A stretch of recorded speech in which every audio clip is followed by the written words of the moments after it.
You know, when you're getting started on YouTube, it can be really hard to figure out like the order of operations that things need to get done, or the exact steps that you need to use to get the things done. And if you watch some of my old videos or even my videos from a year ago where I'm talking about this, you'll see how my YouTube workflow has changed throughout the years.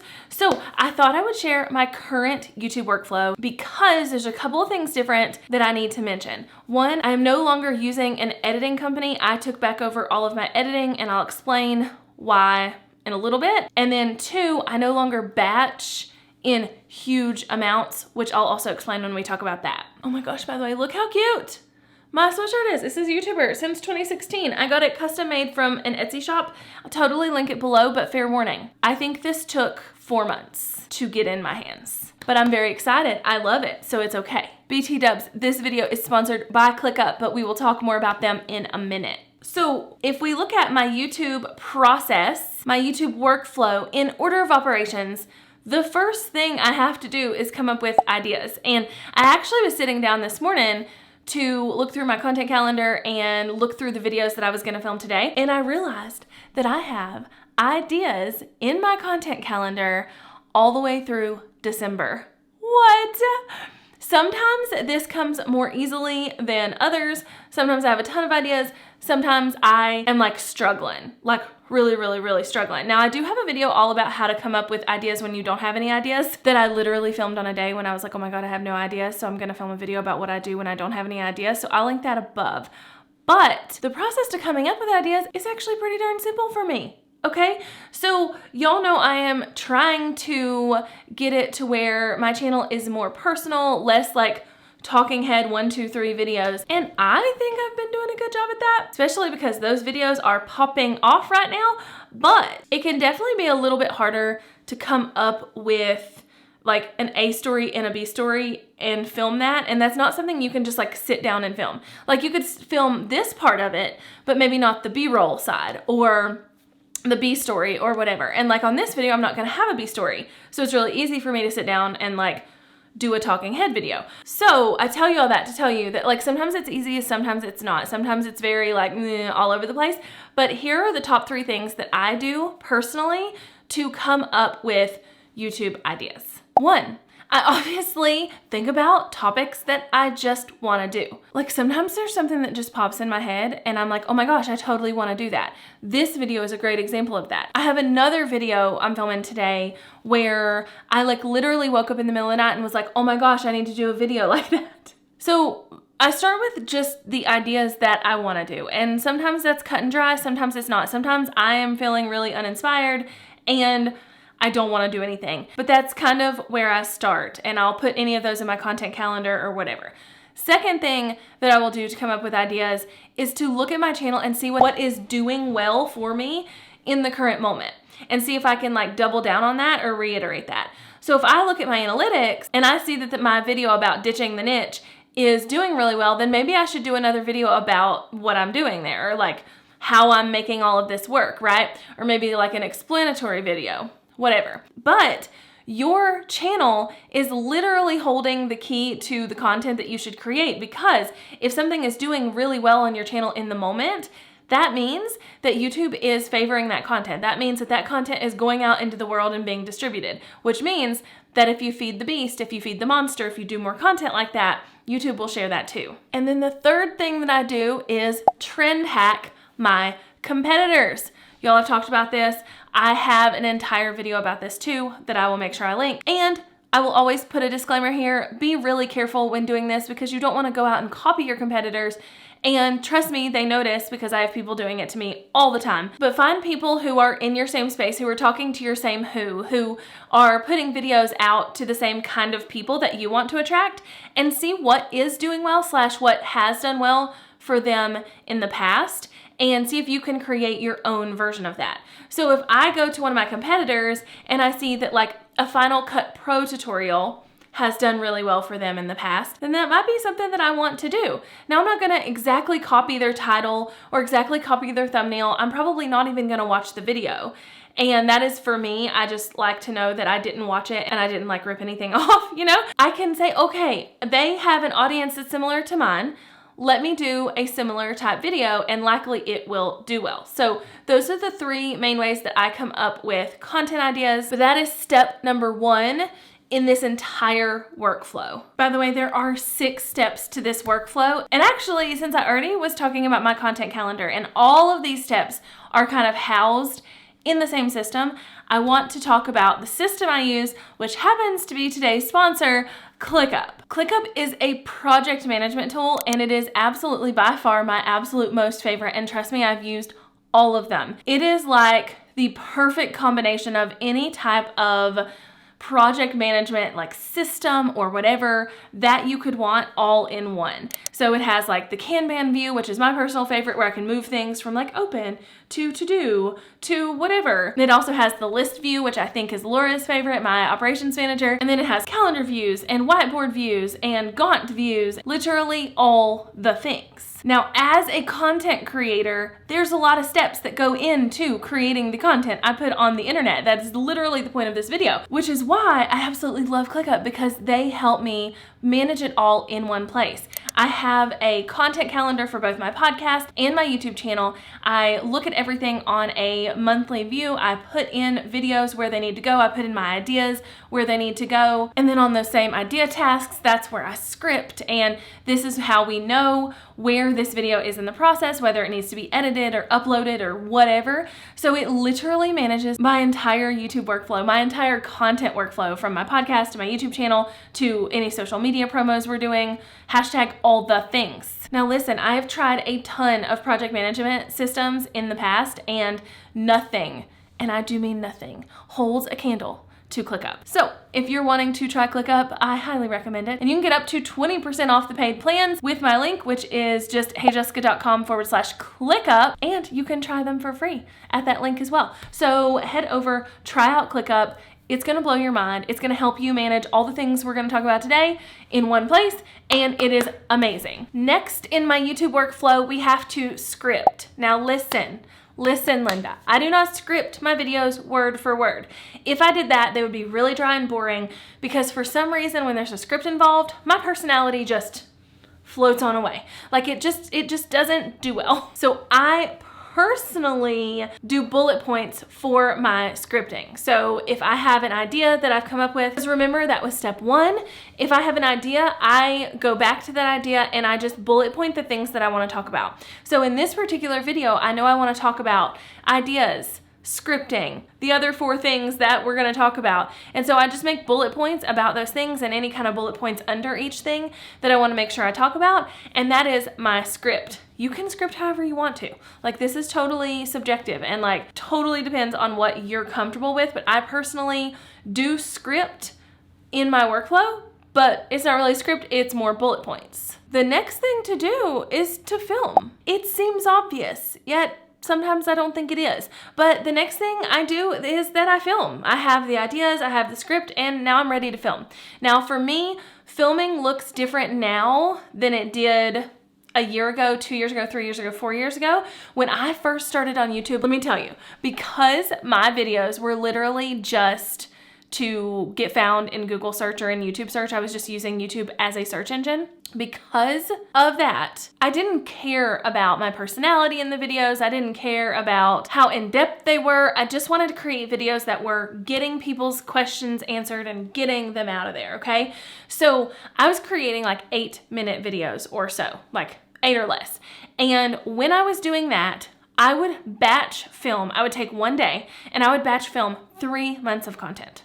Yes, 3 months. Now, I was doing 1 video a week, so it was about 12 videos in that sitting, but I would take one day and I would film 12 videos and I would get them sent off to an editor, and then I was done for 3 months. And then several years ago, I was like, you know what? I really should be putting more into these videos. I should be putting more personality. They should be a little bit longer. They should be whatever. And so I started doing less videos during that batch, but I was still doing a ton of videos on like one batch day. And even like a year ago, 2 years ago, I was batching 4, 5, 6 videos at a time and getting them sent off to an editor, or I was editing them myself, depended on the season we were in. That's what I was doing. Now, when it comes to filming, a lot of times I am sitting down and I'm filming one video, or I'm not even sitting down to film the video, I am filming it in like another way. So for instance, the video I did where there were like the pretty leaves around me and stuff, and I was talking about what I would do if I was starting on YouTube now and I was outside, that day I only filmed one video because again, I'm trying to make it to where not all of my videos are talking head videos. There's some videos where I'm like showing you behind the scenes and, you know, lifting back the curtain and all of the things. And so sometimes those videos take longer to film. And so I'm only going to get one done in a day. But I do try and batch still any kind of like talking head videos I can do if I'm going to have those on the schedule. But it looks more like 1 to 4 videos at a time in one sitting than the previous 12 videos in a sitting. So today, for instance, I'm filming this one and one more. So I'm filming this one and then one for a couple weeks from now where I'll be wearing the same shirt because I'm not changing, but that's it. Do I have other videos on my content calendar? Yes, absolutely. Could I film more today? Probably. I'm kind of running on borrowed time today because I have a shorter schedule than normal today, but I probably could do that. But not only do I film longer videos now, and I want to put B-roll in a lot of them, and some of them take more like thought and production than just like sitting at a desk. Part of the problem that I have with batching that I want to make you aware of is that it disconnects you from your content. So if you batch out, let's say 3 months in advance or even a month in advance, by the time that video goes live, you're kind of over it. You've kind of forgotten about it. Any excitement you had about the video or the content or whatever is gone. And I can tell you without a shadow of a doubt that people can feel that. You forget to promote it on your other socials. You have to rewatch it to even answer comments on the video. Like, there becomes this like disconnect that doesn't feel good to you or your audience. So I don't really recommend batching an insane amount out anymore. But if you can do 2, 3, 4 videos in one sitting because they're all talking head, or you can do the talking head parts of 4 videos in one sitting, do it because it's going to save you so much time. But when I sit down to film, I have my laptop over to the side so that I can see what I'm doing, and then so that I can see my script and my notes. And then I have my Sony a7S III sitting right in front of me like it is now. And it is on a little tiny table tripod. And then I generally either have my window in front of me, the curtains open, or I have my external lights that are on my desk pointed at me.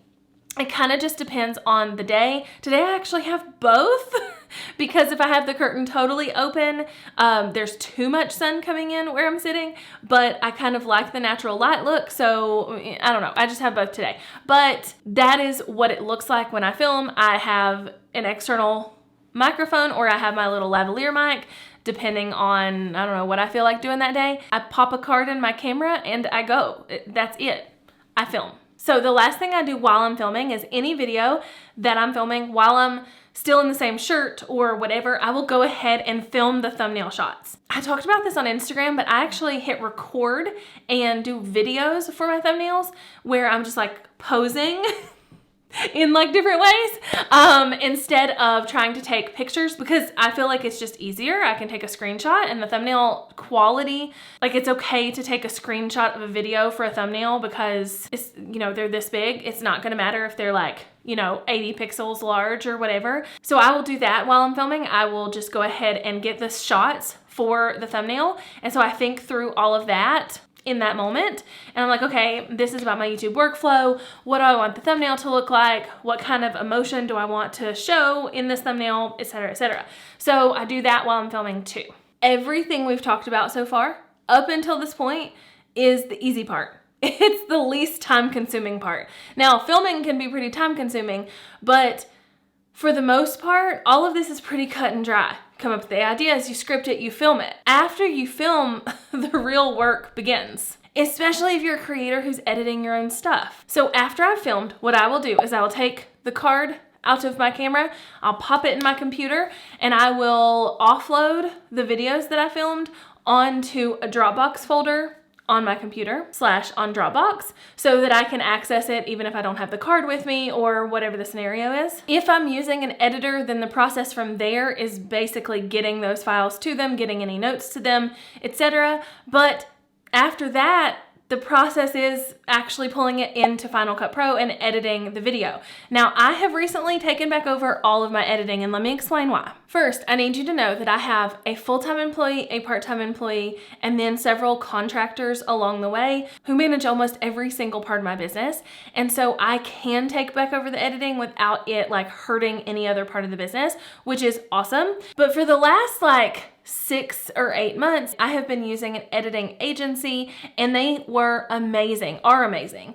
But the type of videos that I was filming was all talking head. I really wanted a lot of things popping across the screen and titles and all these talking head videos. And as I have talked about in several videos now, that is not what I want to keep doing. This is a talking head video and it's fine, but it's more conversational. It's less 1, 2, 3, 4, 5, and more just we're having a conversation. This is what I do. But a lot of the videos that I want to do going forward are a mixture between vlog style and informational, and also just really getting to know me and all of this stuff. And if I was gonna sit down and send notes to an editor on how to edit that together, it would take me longer than it would to just edit the damn thing myself. Yes, it would. So for now, I'm editing myself. We do have a contracted editor on the team that if I wanna send videos to, I can. I could very easily send her this video since it's a talking head video, and she could very easily edit it. So I'm not completely without an editor, but right now I'm editing everything myself. So what I do once it's put in Dropbox for me to get it, I will just pull all of those files into an event in Final Cut Pro, edit it how I want it, and then we move on to the next phase of all of this, and that is to upload and optimize the video. Uploading and optimizing used to be one of the parts that I would say took the longest, but it no longer is, because I am not trying to be found on YouTube search. And will I be found on YouTube search? Yeah, probably, but I'm not trying to be found on search. I'm really trying to get YouTube to recommend my content to people and trying to be less about SEO keywords and, optimizing for the algorithm and all of these things. So this part doesn't take as long. Most of the time in the ideas section of my workflow, I've already come up with the title, or at least a rough title that I want to use. And so I will just copy and paste that over as the video is uploading. I put in a couple of lines in the description that are specific to the video. If I need to put in any kind of advertiser links or links to videos that I mentioned or links to things I mentioned in the videos, I'll do all of that. And then I go ahead and just kind of go through the process of, is this video sponsored? Checking that box. Checking the box to automatically put chapters or putting the chapters in myself. Putting in the cards, turning on monetization, putting in the end screen. And then while it is uploading and checking and optimizing the video, once I've done all of that, that's actually when I create the thumbnail. So because I already had an idea of what I wanted the thumbnail to look like when I was filming, and I did a bunch of shots, I will then just take those screenshots, pull them into Lightroom on my phone, and I will apply whatever edit I want to them. And sometimes that's it. Sometimes that's the thumbnail. Sometimes it needs words, and depending on if I want the words to go behind me, or if I'm okay with the words just being on the screen, sometimes I use Canva, sometimes I use Photoshop. It just depends, but I don't get stuck in the weeds here. Thumbnails are something that are really, really, really freaking important. But once you get the hang of what a thumbnail should be, what it should look like, what it should do, it's really easy to create them. I'll upload that thumbnail, and then that's it. Literally it. And I move on to the next one, old son. That's it. And you have to remember, I have been on YouTube for 6 years at this point, almost 7 years. See, since 2016. And so I have gotten this down to a science. All of this is pretty systematic. Like I say, I keep up with all the steps in ClickUp, and then from there I can check the boxes. This part's done, this part's done, this part's done, this part's done. This video is done. This video still needs to be edited. This video still needs whatever. And so I keep up with all of that in ClickUp, and I honestly wouldn't be able to do it without that. And then that is it. They get put out into the world and scheduled for their appropriate days. And I put out videos every Sunday and Thursday right now. So they get scheduled for whatever day they're supposed to go live. And honestly, a lot of people, a lot of YouTubers aren't doing that. They aren't saying like every Sunday, every Tuesday, every whatever. They're just putting up videos when they get them done. Now, I don't think that's a great idea, especially in the beginning, but it can be nice if you're like running up against a deadline, or if you're, you've skipped the day you were gonna release a video and it's like the next day, but you got it done, you can upload it. It's not that heavy, And I just need to say that everybody's YouTube workflow is gonna be different. Like every single person's is gonna be different. The ideation phase for you may look different than what it does for me. The scripting may look different than what it does for me. The filming may look different than what it does for me. The editing, etc. But what I will say is try and keep it as simple as possible.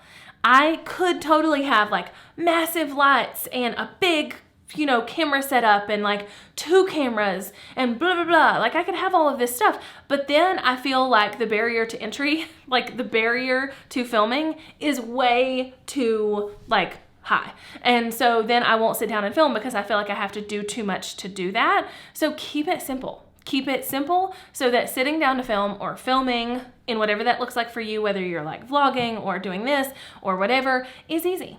Keep it simple. Keep that shit simple. All right, so that's my workflow. This video's over. I would recommend you watch one of the videos popping up on your screen right now. And until next time, bye y'all.